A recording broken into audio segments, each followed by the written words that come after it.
오늘은 2장만 같이 이렇게 살피도록 하겠습니다. 첫 번째 페이지에 보시면은 복습입니다. 지난번에 개요인데 특별히 여기서 제가 보고 싶었던 것 중에 하나는 오른쪽 위에 서신의 목적, 그릇된 가르침에 대한 경고를 하고 지역교회의 관계를 알게 하고 디모데를 격려하고 도우려 해서 이 책이 쓰여져 있습니다. 왼쪽 밑에 주제가 되어 있는데 주제는 디모데전서 3장 15절에 나와 있는 교회 안에 참된 그리스도인의 삶입니다. 그 3장 15절에 나와 있는 것대로 지체하게 되면은 하나님의 집에서 어떻게 행하여야 될지 알게 하려 함이다.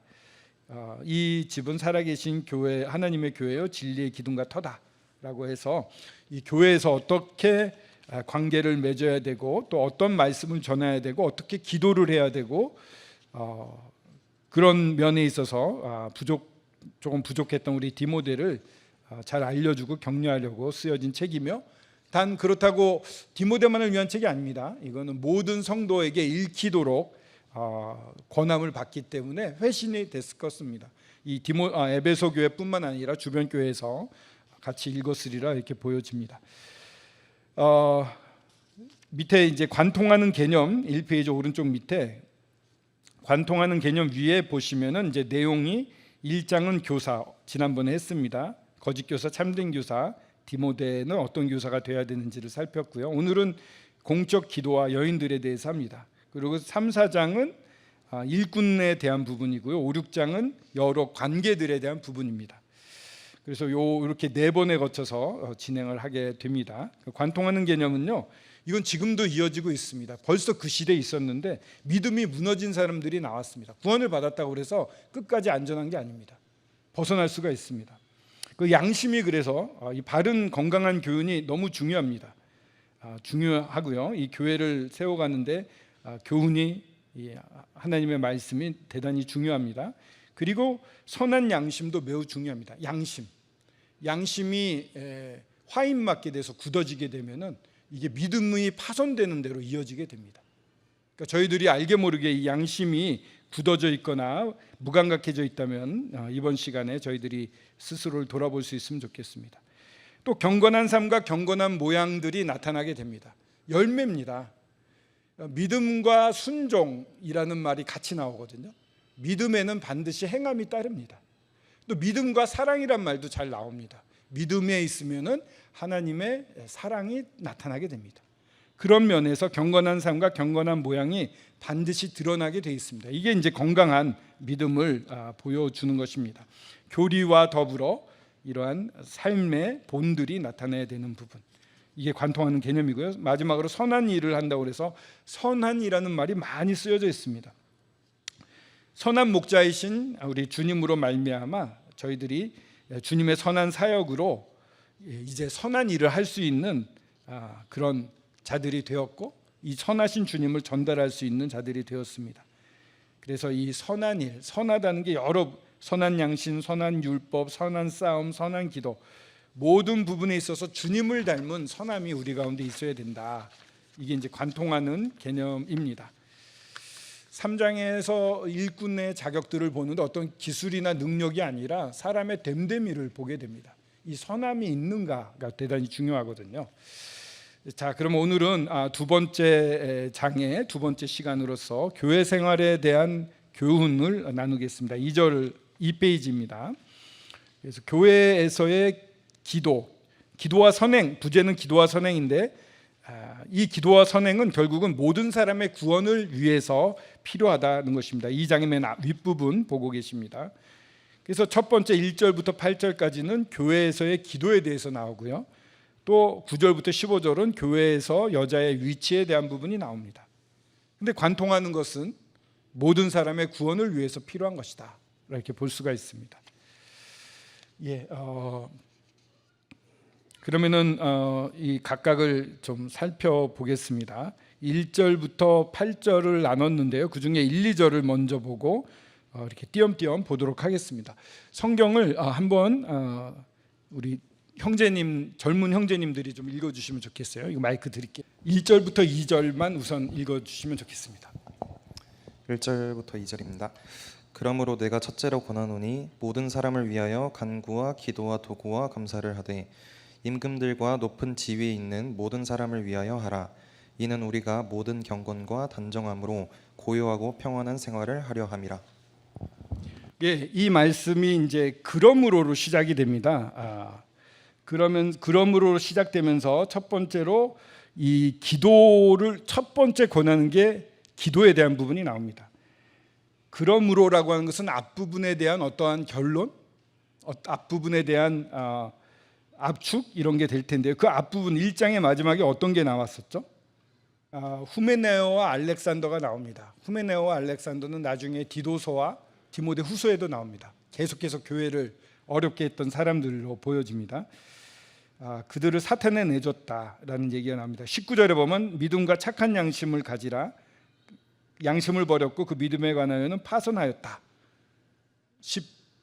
18절까지 가면은 이제 이 교훈으로 선한 싸움을 싸워야 된다 이렇게 말하고 있습니다. 이러한 상황에서 그렇다면은 디모데가 뭘 먼저 해야 되겠느냐 할 때 이런 바른 말씀과 더불어 기도가 필요했던 것입니다. 그래서 첫째로 기도를 권하는데 최영적 활동의 첫 스타트는 기도로 시작이 된다고 말해도 과언이 아닙니다. 그래서 여기 나와 있는 대로 거짓 교사에 대항을 해서 이 건전한 교훈을 따라 믿음과 착한 양심을 유지해야 되는데 그렇게 하기 위해서는 좋은 가르침과 더불어 기도가 반드시 필요하다는 것입니다. 영적인 것 중에 이제 장로들에 대해서 사도행전에서도 기도와 말씀에 전무한다고 얘기하지 않습니까? 그러니까 영적의 활동 중에 가장 중요한 부분이 말씀과 기도와 말씀입니다. 그래서 여기서도 기도하는 것을 가르치고 있습니다. 균형이 필요합니다. 너무 많이 말씀만 듣고 기도가 약하면은 여기 나와 있는 대로 빛은 많지만 온기는 없는, 따뜻함이 없는. 근데 기도는 많이 하는데 말씀이 약하면은 또 그냥 열성만 있고 지식이 없는 이런 교회가 될 수 있다고 합니다. 저희들은 어떤지 좀 보면 좋겠어요. 빛은 많지만 이 따뜻함, 뜨거움이 좀 없는가 이런 생각도 좀 해보게 됩니다. 단정짓지 않았습니다. 근데 이 가르침과 기도가 함께 필요합니다. 이 균형이 필요하고요. 그래서 기도하기를 권하고 있습니다. 기도를 먼저 권하는데 기도가 4가지가 나옵니다. 간구, 기도, 도구, 감사. 각각은 간구라고 하는 것은 어떠한 특별한 주제를 가지고 강하게 원하는 기도를 의미합니다. 그리고 기도는 일반적으로 우리가 생각하는 일반적인 기도, 여러 사항에 대해서 돌아보고 하나님 앞에 나아가서 하나님으로부터 이렇게 답변을 듣는 그런 기도를 말할 수 있고요. 도고라고 하면 이제 어떠한 사람에 대해서 중보 기도를 하는 것을 의미합니다. 어떤 사람이나 어떠한 일에 대해서 중보 기도를 합니다. 나라를 위해서도 이 나라의 일꾼들을 위해서도 중보 기도를 할 수 있겠죠. 아침에도 좀 나눴습니다만 이 중보 기도에 있어서 중요한 거는 제가 이제 조상욱 형제님을 위해서 기도를 합니다. 그래서 저기 지금 하고 계시는 이 유캔 두잇이라고 하는 그 카페가 아주 잘 되기를 기도합니다. 제가 말할 때는 막 24시간 끊임없이 잘 되면 좋겠어서 막 그렇게 기도합니다. 하나님 24시간 그냥 끊임없이 잘 되게 해주세요 이랬는데 형제님은 좀 시간을 업무 시간을 줄여가지고요 말씀 보고 교회 참석하고 이런 걸 좀 중시하고 있거든요. 근데 저는 그냥 돈 많이 벌려고 막 기도한다면은 그거는 좀 합당하지 않잖아요. 그러니까 중보 기도라고 하는 것은 뭐냐면은 하나님이 우리 상욱 형제님을 어떻게 인도하시고 어떻게 이끌어 가시려고 하는지 그 하나님의 뜻을 배워가면서 그 하나님의 뜻이 이루어지기를 기도하는 게 중보 기도입니다. 근데 많은 경우에 저희들은 중보 기도를 한다면서 내가 원하는 것을 그 사람을 위해서 막 강요를 하는 것 같은, 하나님께 강요해요. 막 이렇게 해주세요, 이렇게 해주세요. 그건 중보 기도가 아닙니다. 하나님이 그 사람을 어떻게 인도하시려고 하는지 그 뜻을 알아야 됩니다. 그걸 알기 위해서는요 그분하고 교제가 필요합니다. 주님과 어떤 교제라고 있고 어떻게 인도함을 받고 있고 무엇이 필요한지를 알 때 참된 중보 기도가 될 수가 있습니다. 그러니까 이런 기도라는 것이 이렇게 거리가 멀찍한 게 아니라 아주 가까운 거리에서 이루어질 수 있는 것들입니다. 간구도 그렇습니다. 그냥 일반적으로 알려지는 것 외에도 저희도 이렇게 공지로 옵니다만 여러 사실은 엄청난 기도가 저희 가운데 간구가 필요합니다. 새벽 기도회 가면요 아주 막 기도 제목이 넘치기도 합니다. 근데 그 가까이 있는 분들은 알지만 모릅니다. 그래서 굉장히 기도할 때 이 거리, 관계가 중요합니다. 성령 안에서의 뜨거운 교제가 있을 때 이 기도도 제대로 된다고 볼 수가 있습니다. 또 감사는 이런 일에 있어서 이제 하나님이 이루어 주신 것에 대한 전반적인 감사라고 말할 수가 있습니다. 그래서 이렇게 감사를 하는데 또 이 기도를 네 가지로 나눠서도 보기도 합니다. 여기 보면 기도, 감사, 찬양, 예배. 이거 하나님 앞에 이제 예배 드리는 그러한 기도에 어떻게 보면 좀 더 하나님께 가까이 가는 그런 모습인데, 기도는 예를 들어 물에 빠진 사람이 살려주세요 합니다. 이게 기도라고. 주님 도와주세요, 이게 기도입니다. 그때 또 어떤 신사가 첨벙 뛰어들어가지고 급류해서 저를 꺼내줬어요. 그러면 너무 고맙습니다, 이게 감사합니다. 그죠? 여기까지는 일반적인데 보니까 이 말쑥한 양복을 입은 데다가 아주 신사인데 당신이 나 같은 사람을 구할 그러한 신분의 사람이 아닌데 이렇게 해주시다니요, 너무 감사합니다 하고 이 사람을 높입니다. 나에게 대해서 굉장히 관련이 돼서 너무 감사하기 때문에 높이는 거, 이게 찬양이 됩니다. 근데 이제 그 집에서 그럼 우리 집에 한번 방문해서 갔더니 그 나라 귀족, 왕족인 거예요. 근데 이 사람의 인품이나 이 하인들이나 이 집안이나 겸손함이나 이게 너무 놀라워서, 와, 이분은 정말 겸손하고 정말 놀라운 분이고 정말 사랑이 많은 분이고 하고 이분을 막 높입니다. 이분 자체에 매료돼가지고 이분을 높이는 거, 이게 예배입니다. 그러니까 저희들이 떡과 잔을 떼면서 예배를 드릴 때 나를 위해 죽어주신 주님 감사합니다, 이거는 이제 찬양에 포함이 되겠죠. 근데 이분 자체가 너무 놀랐기 때문에 이분에 매료되어 가지고 영광을 올리고 존귀와 영광과 모든 찬양을 받으시옵소서 하고 막 계시록에 보면은 나오지 않습니까? 그런 예배, 4장 5장에 나오는 그런 예배들, 이분 자체만으로 놀라워서 올려지는 예배, 이게 이제 어떻게 보면은 순수한 예배라고 할 수가 있습니다. 그래서 저희는 이제 찬양과 예배를 함께 드리고는 있습니다만, 이렇게 간구나 이런 거는 예배 시간에 드리지가 않습니다. 하지만은 이런 예배를 드리는 건 이분 자체에 대해서 매료되어서 이분의 사랑과 은혜와 긍휼과 그런 모든 것에 대해서, 또 이분이 하셨던 일에 대해서 너무 놀라워서 그분 자체를 높이는 것, 그게 예배라고 말할 수가 있습니다. 이렇게 이제 기도와 또 감사와 찬양과 예배를 이렇게 나눠볼 수가 있고요. 여기서 말하는 것은 이 첫 번째 나왔던 네 가지입니다. 근데 기도를 하는데요, 임금들과 높은 지위에 있는 모든 사람을 위해서 하라고 합니다. 조금 그 당시에 네로에게 핍박을 받는 시기였습니다. 근데 아주 심한 핍박은 시작되지는 않았습니다. 그러나 이 자세는 디모데 후서에 가서도 흐트러지지가 않거든요. 그리고 1세기나 200년째 쓰여졌던 어떠한 선진들의 편지에도 지도자들을 위해서 기도하라는 얘기가 계속 나옵니다. 선한 지도자든 악한 지도자든 상관이 없습니다. 그분들을 위해서 기도를 해야 됩니다. 기도를 하게 되면요, 하나님이 다스리는 겁니다. 우리들의 기도를 듣고 그 사람을 움직여서 저희들을 보호하게끔 하시는 게 하나님의 일입니다. 하나님을 신뢰하는 것이 저희들에게는 대단히 필요합니다. 눈앞에 보이는 것은 절망적일지 모릅니다만, 그래도 이 하나님을 믿고 사악한 자로부터의 교회가 보호됨을 받는, 저희들은 사실은 이 세상에 속해 있지는 않습니다. 하나님 나라에 속한 자들입니다. 땅을 딛고 살지만 저희들이 속한 나라는 이 나라가 아닙니다. 저희들이 속한 나라는 이 하나님이 지배하는 나라, 보혈로 온전히 깨끗함을 입고 주님과 함께 죽었다가 새 생명으로 살아서 주님과 동행하는 삶을 살고 이 땅에서 받는 환난을 피해서 나중에 다스리러 오는 그런 소망이 있는 자들입니다. 이게 저희들의 실제 삶인데 그것을 누리면서 살 수 있으면 좋겠습니다. 그거에 걸맞는 기도가 필요한데요, 우리의 기도의 범위는요, 우주적인 기도입니다. 왜냐하면 하나님이 관할하는 모든 분야에 대한 기도를 저희들이 하는 것입니다. 그러니까 이 지도자들, 통치자들, 저도 이제 대통령실에 요즘 출근을 합니다. 새로운 대통령이 이제 내려와서 기자들과 사진도 찍고 또 이렇게 같이 셀카도 막 찍고 막 그랬습니다. 근데 그렇다고 이제 제가 막 친하게 지내진 못하겠죠. 대통령이니까요. 근데 그분을 제가 변화시킬 수 있겠습니까? 어렵잖아요. 불가능하잖아요. 근데 그분을 변화시킬 수 있는 분은 하나님이십니다. 그러니까 모든 선한 지도자, 악한 지도자, 모든 지도자를 변화시킬 수 있는 것은 하나님입니다.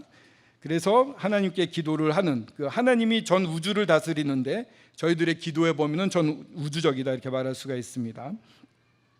그래서 하나님이 다스리셔서 좋은 정부를 주시면 저희들에게는 여기 나와 있는 것처럼 모든 경건함과 당정함으로 고요하고 평안한 생활을 하려 합니다. 고요하고 평안한 생활에서는 평화와 자유가 주어집니다. 그럴 때 교회에 복음 전하는 게 훨씬 더 유리하게 됩니다. 복음의 전도에 장애가 없어지는 결과를 가져오게 됩니다. 그래서 국가를 위해 기도할 필요가 있습니다. 어떤 분은 교회가 국가의 양심이다 이런 말을 했습니다. 굉장히 좀 신선하지 않습니까? 국가의 양심은 교회가 책임진다는 겁니다. 어떻게 해요? 기도하는 겁니다. 저희들이 이 나라를 위해서 기도를 하는 겁니다. 그러면은 그 국가는 교회를 보호하는, 이게 가장 선순환적인 모습인데 그렇게 될 수 있도록 기도를 하면 좋겠습니다. 바울 그리고 근데 여기 보시면은요 2절에 모든 사람을 위하여 하라 이렇게 되어 있습니다. 높은 지위에 있는 사람들과 더불어 모든 사람들을 위해서 기도를 하는 겁니다. 왜 기도를 할까요? 모든 사람들을 위해서 왜 기도를 할까요? 이 장을 꿰뚫고 있는 것은 모든 사람이 구원을 받고 진리에 이르기를 원하시는 하나님의 마음이 중심에 있습니다. 이런 기도하는 이유도 모든 사람이 구원을 받는 것을 하나님이 원하시기 때문에 저희들이 기도를 합니다. 나라가 편하면 전도하기 좋죠. 전도하면 많은 사람들이 구원을 얻을 것입니다. 그리고 이어지는 부분을 보게 되겠는데요. 3절 4절을 그 다음 읽어주시겠습니까? 이것이 우리 구주 하나님 앞에 선하고 받으실 만한 것이니 하나님은 모든 사람이 구원을 받으며 진리를 아는 데에 이르기를 원하시느니라. 네, 고맙습니다. 이것이 우리 구주 하나님 앞에 선하고 받으실 만한 것이다. 또 선하다는 말이 나왔습니다. 하나님이 기쁘게 받으신다는 겁니다. 근데 하나님을 부를 때 구주 하나님이라고 부르고 있습니다. 구주 하나님. 구주 하나님이라는 것은 우리를 구원하시는 주권자 되시는 하나님, 우리를 구원하시는 주체이신 하나님. 구주 예수 그리스도는 많이 했는데 구주 하나님은 좀 드물잖아요. 근데 하나님이 구원의 중심에 있다라는 뜻으로도 우리가 받을 수가 있습니다. 여기 보면 많이 누가복음, 디모데전서부터 해서 여러 군데 나와 있습니다. 하나님의 능력으로 저희들이 구원을 받는 것입니다.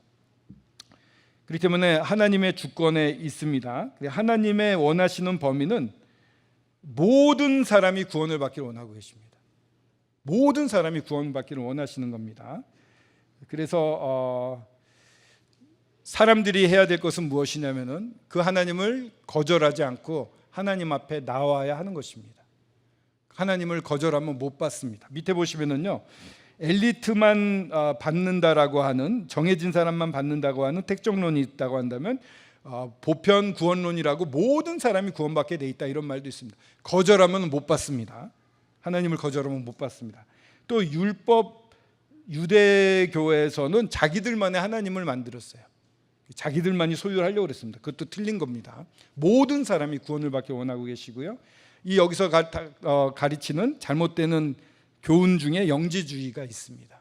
이 육신은 악하고 영적인 것만 선하고 새로운 영적 단계에 도달해지만 구원을 받는다. 너희들의 복음은 너무 수준이 낮다. 새로운 뭔가를 깨달아야 된다라고 계속 얘기해서 그거 안 사람만 구원받는다고 하는데 그것도 잘못된 것입니다.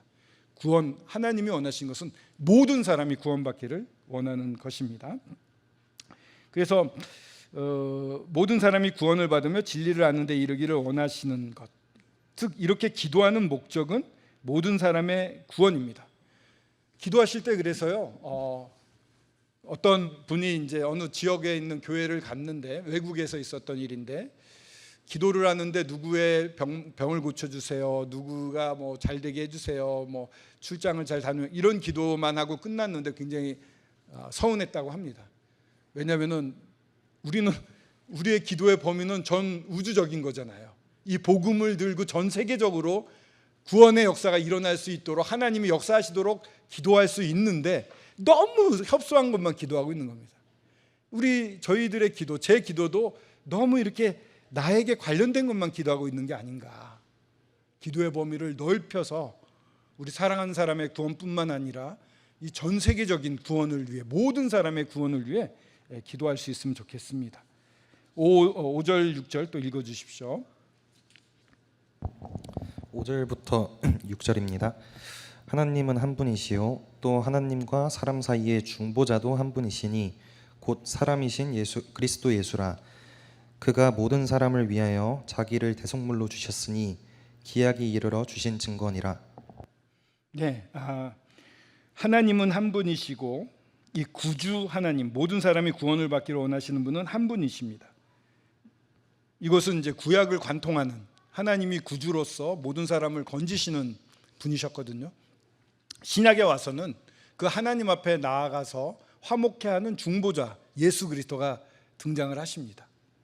그래서 훨씬 이 구원의 진리가 명백해지게 되죠. 그래서 이 하나님은 한 분이시라고 했을 때는 구약의 어떠한 핵심 키워드라고 한다면 하나님과 사람 사이에 있는 중보자 예수 그리스도는 신약의 핵심 키워드가 되겠습니다. 이 중보하시는 분이 사람이신 그리스도 예수이십니다. 이분이 모든 사람을 위해서 자기를 또 대속물로 내어주십니다. 인자가 온 것은 섬김을 받으려 함이 아니요 섬기려 하고 모든 사람을 위하여 자기를 대속물로 주려 함이라. 마태복음에 나오는 말씀인데, 주님이 오신 목적은 이 대속물로 되기 위해서 오신 겁니다.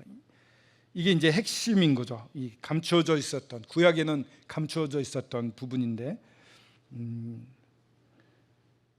이 주님이 구원해 주신다는 절대자의 말미암은 대속, 구원을 보고 믿은 아브라함이라든가 이런 분들은 그 멀찌감치 보고 하나님의 구원을 믿었습니다만, 저희들은 이제 실제로 명확하게 눈으로 보듯이 말씀을 통해서 주님을 보게 됩니다.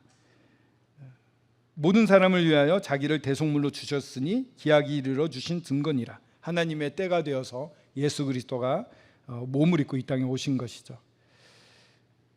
그래서 모든 사람을 위해, 그 사람들의 구원을 위해서 저희들이 기도할 필요가 있습니다. 7절 읽어주십시오. 7절입니다. 이를 위하여 내가 전파하는 자와 사도로 세움을 입은 것은 참말이요 거짓말이 아니니 믿음과 진리 안에서 내가 이방인의 스승이 되었노라. 이를 위하여, 이 놀라운 정말 충격적이라고 그럴까요? 이 예수 그리스도 하나님의 아들이 이 땅에 몸을 입고 오셔서 우리를 위해서 대속물이 되셨고 우리 모든 사람을 위해서 죽으셨다. 이 사실이 너무나 놀랐기 때문에 이를 위해서 전파하기를 기뻐하는 바울을 보게 됩니다. 전도하는 것이죠. 사도죠. 또 스승이라고 하면 교사를 의미합니다. 이방인의 스승이라고 하는데, 이방인의 스승도 모든 사람이라는 뜻입니다. 그러니까 여기 보시면은요, 모든 사람을 위해서 기도하죠. 1절에 나옵니다. 또 4절에 모든 사람이 구원을 받기를 원하십니다. 하나님의 뜻이죠. 5절에 모든 사람을 위해서 대속물로 주셨습니다. 그리고 모든 사람에게 이것을 전하고 있습니다. 이게 하나님의 뜻이고 바울이 보았던 하나님의 중요한 뜻이며 바울에 대한 부르심이기도 하고 또 저희들에게 대한 부르심이기도 합니다. 저희들 모든 사람을 위해 기도해야 되고요. 모든 사람이 구원받기를 원하시는 하나님의 마음을 알아야 되고요. 모든 사람을 위해서 자기를 아낌없이 주신 예수님의 그 사랑과 헌신을 알아야 되고요. 이거를 저희들이 전해야 됩니다. 모든 사람이 구원받게 되기 위해서요. 저희를 부르신 목적은 무엇일까요? 왜 제가 이 자리에 존재를 합니까? 여러분들은 왜 존재를 하십니까? 모임에서는 우리를 구원하신 목적은 예배라고 합니다. 그렇습니다. 하나님 앞에 나아가는 겁니다. 하나님을 경배할 수 있게 되는 것입니다. 근데 우리만 경배하면 안 되잖아요. 모든 사람이 구원받기를 원하시는 주님의 뜻을 쫓아서 모든 사람을 이 주님 앞으로 데리고 오는 게 너무나 중요한 일입니다. 이 부분이 약화되면은요, 교회가 전반적으로 힘을 잃어가는 것 같습니다.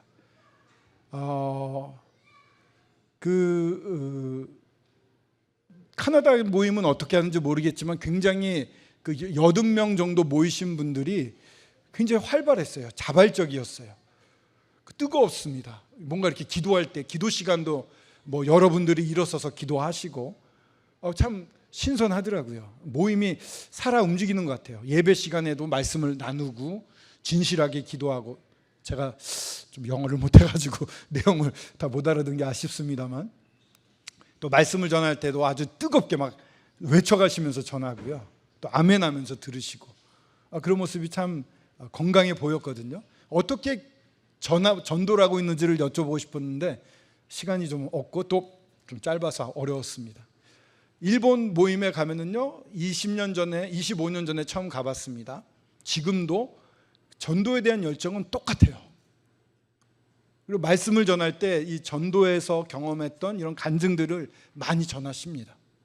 우리가 살아서 숨쉬며 뜨거워질 수 있는 이유는 이 많은 모든 사람이 구원받기를 원하시는 하나님의 뜻을 조차 모든 사람께 주님을 전하고 있는 다른 사람이 아니라 내가 전하고 있을 때 행복합니다. 전도지를 돌리고 길거리에 나가서 전도지 돌리고 노방 전도도 하고요, 그걸 여전히 동일하게 하고 있습니다. 이 시대에도. 그래서 저희들이 조금 그런 면에서 더 분발해야 되지 않을까, 이런 생각도 같이 해보게 되는데, 이 예배와 전도가 이 건강한 교회의 양대축인 것 같습니다. 지금 지광희 형제님 그룹에서는 노방전도하러 다니고 계십니다. 그래서 만난 분이 지난번 수요일 날 한 번 오셨었어요. 두 분이 오신다고 하는데 한 분이 오셨다고 하더라고요. 그렇게 참 좋은 움직임이라고 생각이 되는데, 이렇게 이방인의 스승이 돼서 전파를 하지 않습니까? 루마니아가 공산화되어 있었을 때 이야기입니다. 그 사람들이 그 나라를 위해서, 정치 지도자들을 위해서 기도를 많이 했습니다. 투쟁하기보다는 어떻게 했냐면은 고문을 받는, 투옥돼서 고문 받는데 그 고문하는 간수 보고 예수 그리스도를 전하는 거예요. 그러니까 이 간수가 너무 이상한 거죠. 또 이런 국회의사당 같은 데를 올라가는 고위 관료한테 어떤 사람이 막 뛰어가서 복음을 전하는 거예요. 바로 붙잡혀가죠. 그렇게 되면. 그렇게 복음 전하고 기도, 그 뒤에는 엄청난 기도가 있겠죠. 루마니아가 공산화되었다가 이제 자유국가가 되지 않았습니까? 하나님이 움직이시는 거죠. 어떻게 그 나라를 바뀔 것인가? 기도와 전도입니다. 그 간수는 결국은 믿게 되었다고 합니다. 자기가 고문하던 사람한테 들은 복음으로 말미암아. 그렇게까지 저희는 어려울 수 있겠지만, 그러나 그게 저희들의 진짜 삶인 것입니다. 그래서 이 이방인의 스승이 되어서 전파하는 거, 이거 너무나 중요한 일입니다. 사도는 이제 전반적인 일을 하지만 우리가 할 수 있는 것은 전파, 전도하고 또 이것을 가르치는 것입니다. 그러면서 8절 한번 읽어주십시오. 8절입니다. 그러므로 각 처에서 남자들이 분노와 다툼이 없이 거룩한 손을 들어 기도하기를 원하노라. 그러므로 결론적이죠. 무엇을 하라는 겁니까? 기도하라는 것입니다. 먼저 기도가 필요합니다. 근데 기도할 때요, 잘 봐야 됩니다. 분노와 다툼이 없이 거룩한 손을 들라고 합니다. 이 부분이 저가 많이 찔렸어요. 이 분노와 다툼이 내 안에 있구나, 이것을 보고 찔렸었는데, 분노가 있으면요, 경건한 기도가 되지가 않습니다. 서로 사랑할 수가 없습니다. 사랑하지 않는 가운데 기도를 한다고요? 주님 앞에 나간다고요? 굉장히 가식적인 게 되겠죠. 정말 죄가 있으면 다 회개하고 깨끗한 마음으로 투명하게 주님 앞에 서야 됩니다. 뭔가 주님과 나 사이를 막고 있는 이 허물, 이 그림, 이런 여러 뿌연 안개, 구름 같은 것들이 빽빽한데 나아가봤자 도달도 안 되고요. 이거는 바리새인의 기도밖에 안 되는 거가 되겠죠. 정말 분노가 없이 경건하게 서로 사랑하며 기도할 수 있겠는가? 또 다툼은요 뭔가 마음에 안 드는 거예요, 그죠? 그래서 계속 충돌이 있는 거예요. 마음속에서도 충돌이 있고요. 근데 이거는요 쉽게 말하면 하나님을 믿지 못하는 겁니다. 하나님 모르시겠습니까? 내 마음, 또 지금 일어나고 있는 일 모르시겠냐고요. 하나님이 해결해 주신다는, 하나님이 절대자시라는, 하나님이 교회의 머리시라는 사실을 인정하고 있지 않는 모습이에요. 불신앙적인 겁니다, 사실은. 돌아봐야 될 것 같아요. 저도 그렇습니다. 그래서 의심의 자세가 나오는 거죠. 근데 다 맡겨야 됩니다. 그런 마음으로 주님과 빽빽한 구름 같은 것이 없는, 아주 얼굴과 얼굴을 맞대도 부끄러움이 없는 상태로 나옵니다. 거룩한 손이 나오는데요, 거룩한 손은요 깨끗한 삶, 힘써 일하고요, 또 이 손으로서 하는 많은 일들이 있습니다. 나쁜 일도 많이 하고 좋은 일도 많이 합니다. 거룩한 손이 필요합니다. 이 청결한 마음과 선한 양심과 거짓이 없는 믿음에서 나오는 사랑과 일맥상통하지 않습니까? 이런 게 그리스도인에게 있어서 가장 중요합니다. 여기서 삐끗하면요 아무리 많은 일을 하고 아무리 존경을 받아도 하나도 의미가 없고요, 그리스도의 심판대, 이 시상대 갔을 때 다 타버립니다. 지푸라기 나무가 돼서 다 타버립니다. 그러나 이것부터, 작은 것부터 하나하나 잘 맞춰가면요 금, 은, 보석이 쌓여갑니다. 주님의 뜻으로 사는 삶을 살기 때문에 그렇습니다. 이 마음의 자세가 너무 중요합니다. 기도를 하되 어떤 기도를 하기를 원하느냐를 말하고 있습니다. 또 각처에서라고 말하는 것은 이제 공중기도라고 하겠죠. 각처에서는 남자들이 기도를 인도하라, 이런 뜻도 가지고 있습니다. 결국 주된 기도는요 모든 사람의 구원을 위한 기도입니다. 이렇게 깨끗한 마음으로 기도하는 이유는 무엇입니까? 모든 사람이 구원받기를 원하시는 하나님의 뜻을 쫓아 기도하는 것입니다. 자, 그러면은 이제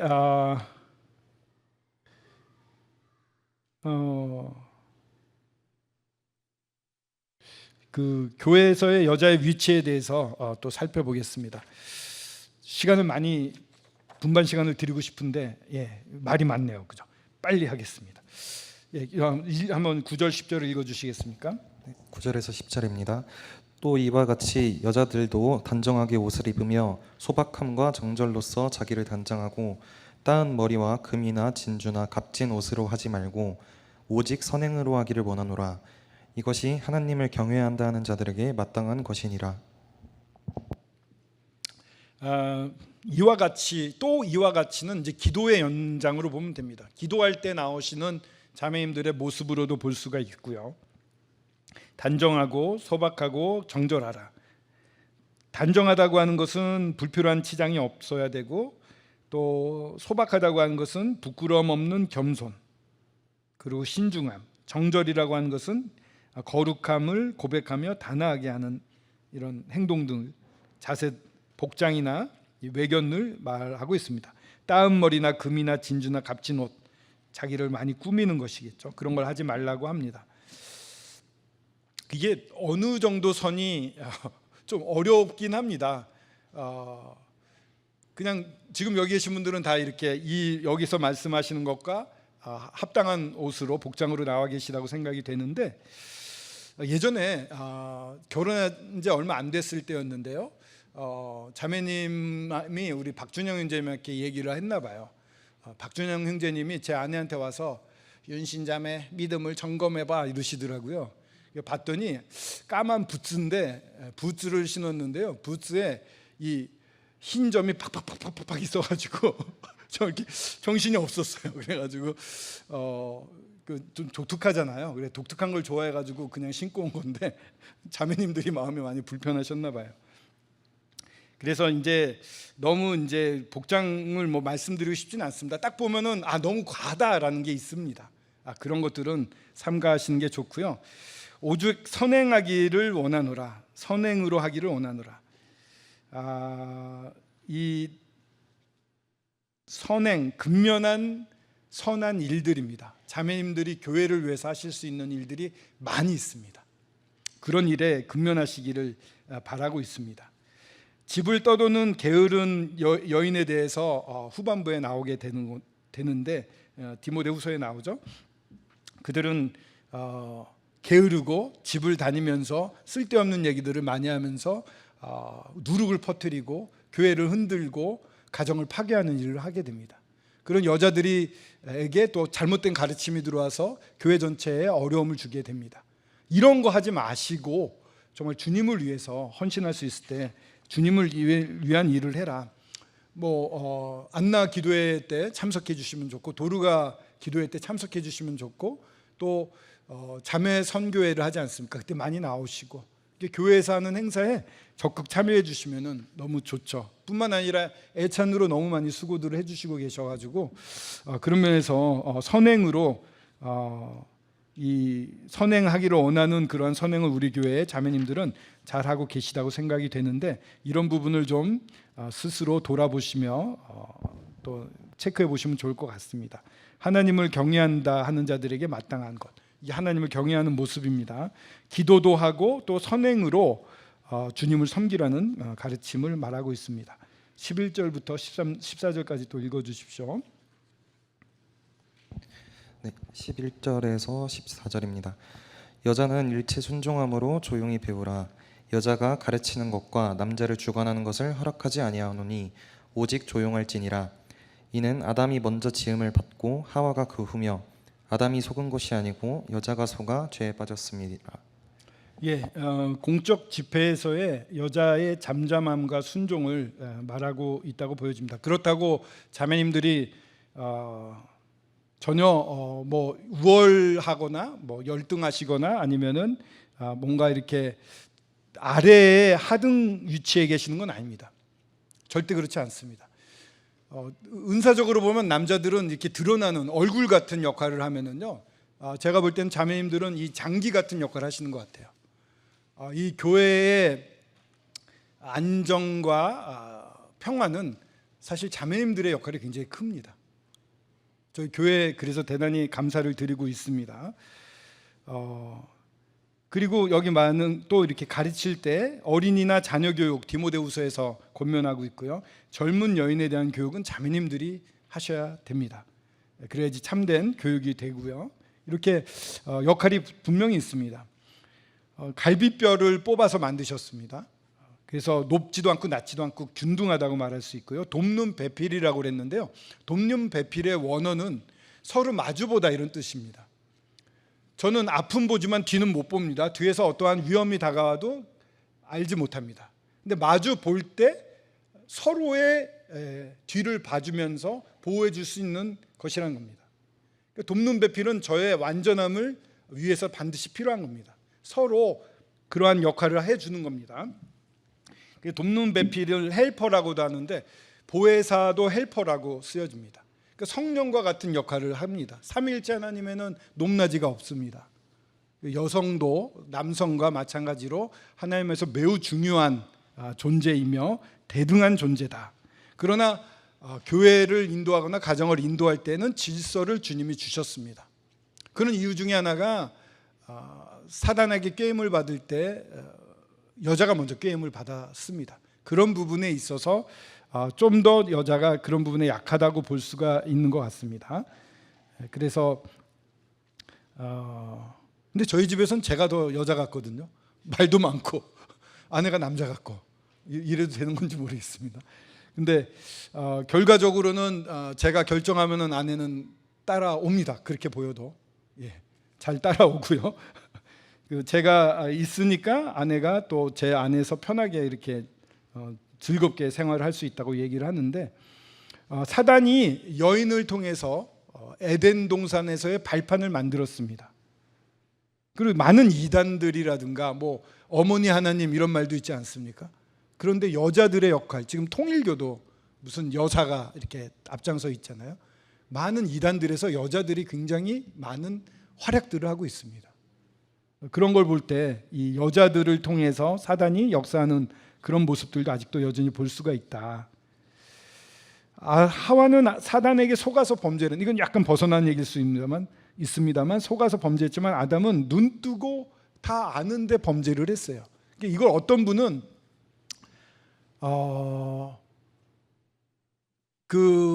범죄한 하와를 버리는 게 아니라 범죄한 하와를 사랑해서 그 죄를 같이 감당하기로 했다, 이렇게 또 보시는 분도 있더라고요. 그래서 마지막 아담 예수님과 같은 그러한 표상이 상징이 되었다고도 이렇게 말을 합니다. 예수님도요, 저희 사랑해서 이 땅에 오셨고요, 죄가 없는데 죄인의 모습으로 모든 심판을 저희 대신에 다 받으셨잖아요. 저희 때문에 죄인이 되셨잖아요. 죄인의 입장에 처했잖아요. 그런 것처럼 주님의 어떠한 모습도 볼 수 있다고 이렇게 말씀하시는 분들도 있습니다. 죄인을 사랑하고 의지적으로 하나님의 영광을 제쳐두고 우리를 위해 죄인처럼 되신 우리 주님을 생각해 볼 수가 있는데요, 사랑은 죽음같이 강하다고 해서 정말 죽기까지 우리를 사랑하신 주님을 보게 됩니다. 조금 이야기는 벗어났습니다만 이렇게 자매님들이 가정이나 교회를 주관하지 않습니다. 대신 올바른 얘기, 성령의 인도하심을 받아 성경적인 얘기는 해야 됩니다. 하셔야 되고요. 그러고 나서 결과는 하나님께 맡깁니다. 그리고 하나님의 뜻과 다르더라도 남편이나 이렇게 할 때는 정말 하나님과 대척되는 일이 아니라면, 하나님의 진리와 반대되는 일이 아니라면 따르시는 게 합당합니다. 왜냐? 그 남편을 하나님이 다스리기 때문에 그렇습니다. 하나님께 맡겨야 됩니다. 나라도 그렇고요, 가정도 그렇고요, 저희 모든 개인사도 마찬가지입니다. 하나님이 주관하고 계시다는 사실을 믿어야 됩니다. 15절 한번 읽어주십시오. 15절입니다. 그러나 여자들이 만일 정숙함으로써 믿음과 사랑과 거룩함에 거하면 그의 해산함으로 구원을 얻으리라. 네, 이 말씀은 좀 난해 구절이기도 합니다. 그러나 하면서 반전이 됩니다. 지금까지 여인들의 잘못이라든가 그런 위치가 정해진 배경을 말씀드렸다고 한다면 여기서 반대되는 얘기가 나옵니다. 그러나 여자들이 만일 정숙함으로써 믿음과 사랑과 거룩함에 거하면 그의 해산함으로 구원을 얻으리라. 여기서 말하는 구원은요, 죄로부터의 구원, 우리가 말하는 일반적인 구원을 말합니다. 여기 디모데 전후서 디도서에 나오는 구원은 그렇게 죄로부터의 구원, 우리가 말하는 구원받아서의 구원을 말합니다. 해산함으로 구원을 받는데 뭔가 행위로 구원을 받는다는 건 좀 맞지가 않습니다. 어떤 분은 이제 예수 그리스도를 해산함으로써 사람들이 예수님이 이 땅에 오실 수 있어서 모든 사람이 구원을 받을 수 있게 되었다라고 이 부분을 보는 분도 있습니다. 그래서 여성이 마리아, 여성에게 굉장히 중요한 역할을 맡겼고 우리는 그에 대한 감사를 갖는 게 필요하다, 이렇게도 풀이를 할 수가 있는데, 저희 교과서나 또 제가 믿는 바로는 이 여인의 가정에서의 중요한 역할을 의미한다고 보여집니다. 첫째, 창조 질서에서 여성은 돕는 배필로서 이 남편을 세우고 온 세계를 다스리는 남편을 돕는 일을 했습니다. 그리고 자녀를 양육해서 하나님의 사람을 만들어가는 역할을 했습니다. 근데 죄가 들어옴으로써 그런 모든 게 다 흐트러지지 않았습니까? 근데 이 하나님의 질서가 회복된 유일한 공간이 있습니다. 어딜까요? 하나님의 창조 질서, 하나님의 질서가 유일하게 살아있는 하나님의 나라, 이 땅에서는 교회입니다. 망가졌던 질서가 회복된 곳이 교회인 것입니다. 여러 자매님들이 왜 수건을 쓰십니까? 이 회복이 되었기 때문에 그렇습니다. 하나님 앞에 루시퍼는 큰 날개를 가진 천사였습니다. 모든 피조물에는 하나님이 다 영광을 주셨어요. 다 반짝반짝 빛나요. 근데 하나님 앞에 그 반짝거리는 것이 가당치도 않은 거잖아요. 큰 날개를 가진 천사가 모든 영광을 가렸습니다. 이 세상에서 영광을 받으실 분은 하나님밖에 안 계십니다라는 행위인 거예요. 예배의 행위겠죠. 그러다가 루시퍼가 위를 보니 하나님밖에 없어서 하나님 위에 쓰려고 범죄를 저지르게 됩니다. 그래서 죄가 들어오게 되는데요, 자매님들이 이 긴 머리는 여자의 영광이잖아요. 그러면서 또한 남자의 머리를 가리기도 합니다. 그래서 수건을 쓰게 되면 남자의 영광과 여자의 영광을 한꺼번에 다 가려버립니다. 교회 안에서 수건을 쓰는 것은 이 안에서 영광 받으실 분은 오로지 하나님뿐입니다라는 뜻이에요. 놀라운 겁니다. 이런 질서가 회복되어 있는 것은 교회밖에 없어요. 이 교회 안에서 이 창조 질서, 여성으로서의 주어졌던 중요한 이 역할, 이 중요한 특권 같은 자녀 양육, 남편 세우는 그 질서가 회복이 되었다는 것을 여기서 볼 수가 있습니다. 해산함으로 구원을 얻으리라. 자녀를 낳아서 잘 키워서 하나님으로 키워감으로 말미암아 정말 이 구원을 영위하는 데 있어서의 어떤 기쁨을 누릴 수 있는 평안과 기쁨이 있다. 또 이 그런 어머니들, 그런 아내들은 교회 안에서도 존경을 받고 또한 중요한 역할을, 중요한 위치에서 중요한 역할을, 영향력을 발휘할 수 있다. 이렇게 이제 분별을 할 수가 있습니다. 그렇게 되는 전쟁은 정숙함으로 믿음과 사랑과 거룩함에 거하는 사람, 그런 여자들, 그런 엄마, 그런 아내, 그 자녀들을 잘 양육해서 하나님의 사람을 만들어가면 그때 참 기쁨과 구원의 평안함을 누리게 된다라고 교과서에서도 말하고 있고요. 저도 예전부터 그렇게 배워왔습니다.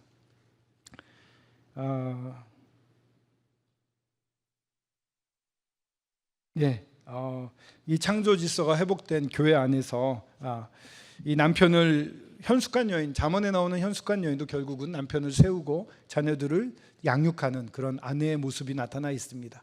그런 아름다운 모습으로 저희 가정이 그렇게 되길 원하고 모든 가정이 그렇게 되길 원하고 앞으로 태어나는 가정도 그렇게 되면 좋겠습니다. 주님을 믿고 그 인내하는 가운데 주님의 사랑과 친절을 잘 전하는 선한 가지의 역할을 자매님들이 하시는 겁니다. 자녀라는 열매를 부모님들이 맺는데 부모들은 모든 것을 주는 입장이 아니라 하나님의 어떠하심을 잘 통과시켜서 전달해 주는 역할을 하는 것입니다. 잘 통과하기 좋은 이러한 파이프, 깨끗한 파이프, 무엇인가를 잘 흘려보낼 수 있는 그런 역할을 해야 됩니다. 깨끗하고 선한 믿음, 그 선한 깨끗한 마음과 선한 양심과 거짓이 없는 믿음에서 나오는 사랑을 늘 통과시키고 있는 그러한 좋은 파이프 역할을 해주시기 바랍니다. 그럴 때 자녀들이 또 남편이 이렇게 열매로서 크게 자라날 수가 있습니다. 오늘 여기까지 이렇게 교제를 나눠봤습니다. 기도하는 이유, 기도는 왜 합니까? 결국은 하나님의 뜻을 이루기 위해, 하나님의 뜻은 모든 사람이 구원받는 데 있습니다. 여성들의 기도와 선행, 무엇을 위해서입니까? 기도, 많은 사람의 구원을 위한 것입니다. 자, 사회적으로 이렇게 구원을 받는데 가정이 너무 중요합니다. 지금 차별금지법이라든가 이 공산주의, 사회주의자들이 사회주의를 퍼뜨릴 때 이게 안 퍼지거든요. 미국이나 유럽에서 실패를 해요. 왜 그랬나 했더니 기독교에서 가르치는 이 가정이 너무 단단한 거예요. 그러니까 기독교 이 하나님의 신앙이 살아있기 때문에 이 공산주의, 유물주의, 사회주의가 안 먹히는 겁니다. 그래서 이것을 지탱하는 가장 중요한 요소가 바로 가정이거든요. 가정을 무너뜨리려고 동성애라든가 차별금지법을 통과시키려는 이유가 거기 있는 것입니다. 그럼 가정이 흔들리면 교회가 흔들리고요. 그러면 하나님의 나라, 이 질서가 무너지게 돼 있습니다. 그래서 이 가정을 돌본다는 게 너무 소중한 때입니다. 어떤 자매님이 열심히 일하다가도 나에게 맡겨진 것은 우리 가정의 자녀들을 잘 돌보는 것입니다 라고 깨닫고 방향을 전환했다는 얘기를 듣고 너무 기뻤습니다. 저희 이 가정을 돌보는 일에 더 힘을 낼 수 있게 되고 또 우리 주변의 자녀들이나 이런 분들에게도 그렇게 잘 가르쳐 주시고 일러 주시면 좋을 것 같습니다.